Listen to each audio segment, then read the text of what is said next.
Yes, I know I have a problem, but hear me out. I found this stupid little HP ChromeBox on eBay. The specs look bad, it's locked, and I've never tried to unlock one before, and I have serious doubts that it will be useful for anything whatsoever. But it was only $15. At that point, how can I help myself? You know, I don't see any way around this. I'm going to have to bring out the lemon grab. I am within my rights! You know what?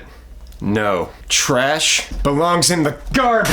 Alright, maybe it can do some basic web browsing or something. Though from the looks of the specs, I'm not confident it'll even be good for basic video playback. But we shall see. Now, generally speaking, I don't know how often these things will be available for this cheap, but according to the listing, there were already 54 of these sold for $15. So you never know. The question, though, is whether or not it's even worth that price. Probably not. Have I mentioned that I'm a sick man? Can't stop. A few things I want to know about this specifically. 1, can I unlock it? And that's really going to be the key. 2, can it do anything? And I do mean anything. 3, can we boot from an SD card? And 4, why did I buy this? What's wrong with me? First of all, I have one of these universal power adapter things, and we need to see if we can even get it fired up with this. So, fingers crossed on that one, as well as on literally everything else we're going to try. So, let's give it a try, see what we can and can't do, if anything at all, and then at the end we'll break it down and all that type of stuff. Actually, let's check out the exterior first before we start messing with it. Power button, 2 USB ports on the front. On the side, we have an SD card reader, 2 more USB, HDMI, display ports, which it's neat that it has both those options. We have our power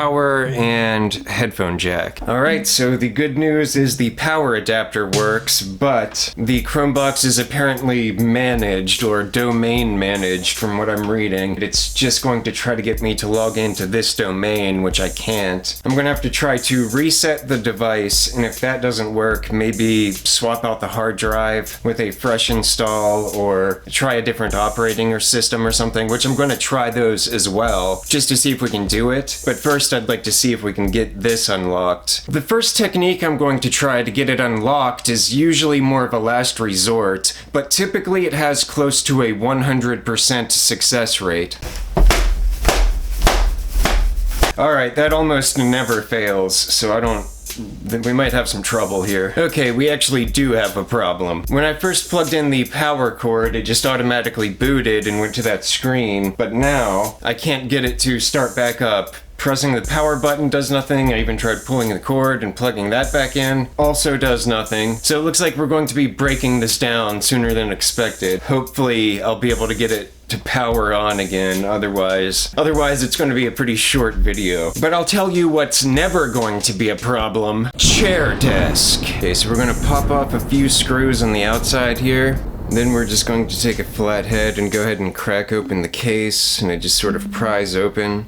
And there's another set of screws on the motherboard, but I'm going to stop here for a second. If for whatever reason you happen to buy one of these, do not pull the motherboard out of the case. As you'll see here, there's a tiny connector, and I don't know if this is what caused it not to work the first time, but this connector came out, which I don't know, maybe it happened just now when I pulled the motherboard, but I don't know why it wouldn't turn back on. Believe me when I tell you, you do not want to have to mess with trying to reconnect to this thing. Apparently someone at HP has some kind of personal vendetta against people who want to swap out components or see the backside of the motherboard. It legitimately took me about 3.5 hours to get that stupid connector back on. It's like there's no slack in the cable.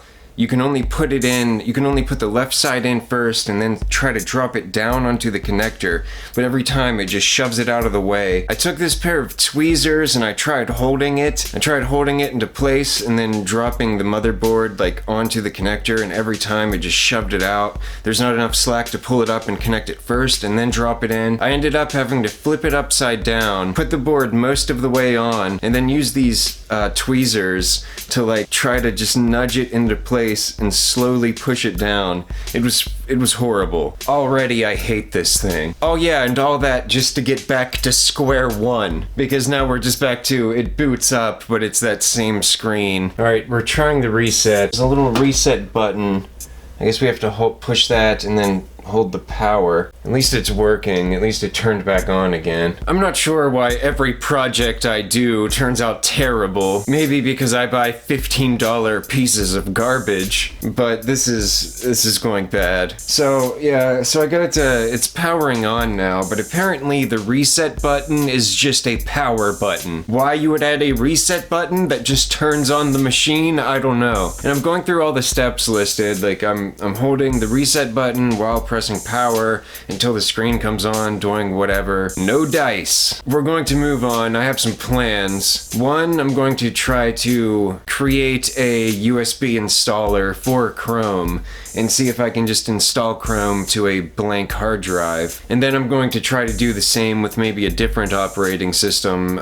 Say, I might try Batocera, even though the specs are weak. I don't think it's going to be good for emulation, but we might give that a try. Maybe a lightweight distro of Linux, maybe like Puppy Linux or something like that. Hopefully we can get Chrome to install and at least give that a shot to see how it does in its sort of natural habitat. So let's break it down so we can swap out the hard drive, and then I'll kind of go over the specs while we do that. But right here on top you'll see our 4 gigabytes of RAM. That's DDR3 1600 megahertz. Ugh. Then we have our Wi-Fi card on top.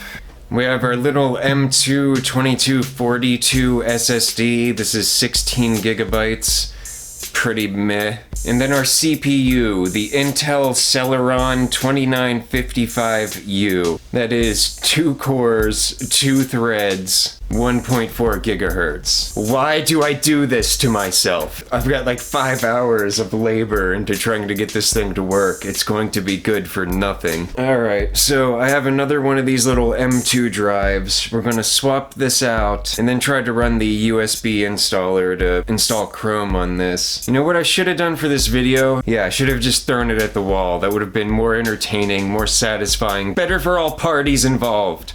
Let's keep going. Okay, and I created the USB installation, or the recovery drive, or whatever it's called, and I'm going through the process now. I need to go back to old HP workstations. It's 3 in the morning and I hate myself, which probably explains why I would buy this in the first place. I was like, hey, it's only $15 and it will be fun. It'll be a fun little project. I would pay $15 to never have to touch one of these again.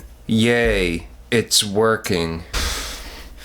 It's not worth it. So web browsing, I actually thought it would be worse. It's doing better than that stupid laptop I bought. If you saw that video, it's a little bit faster than that, which it's probably because we're using Chrome, a more lightweight operating system.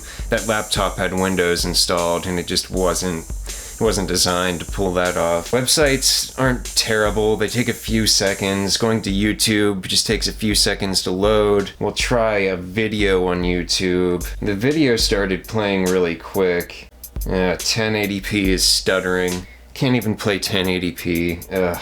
720p seems alright, it plays at least. This thing, I don't know, maybe a basic web browsing it's okay for if you don't want to watch videos at more than 720p. It's pretty good at disgusting me, making me hate myself. It's a few things that it's good for. Well, I want to see if we can boot from an SD card. I might try to boot Batocera from an SD card and see if that works. I don't know how much effort I'm going to put into it though, because it's not going to be, it won't be good. Apparently the ChromeBox is only content being a ChromeBox because I can't get anything else to boot on it. You win, alright? You win. So this horrible video was a long-winded, horrendous way of saying don't buy an HP ChromeBox even for $15. Actually, you might want to, I don't know. I guess you can do some web browsing with them. And thanks for sticking with me on this video. By the time it's edited, I don't know what it'll be like, but it was brutal. But anyway, I appreciate you watching as always. Thank you, and I'll catch you later.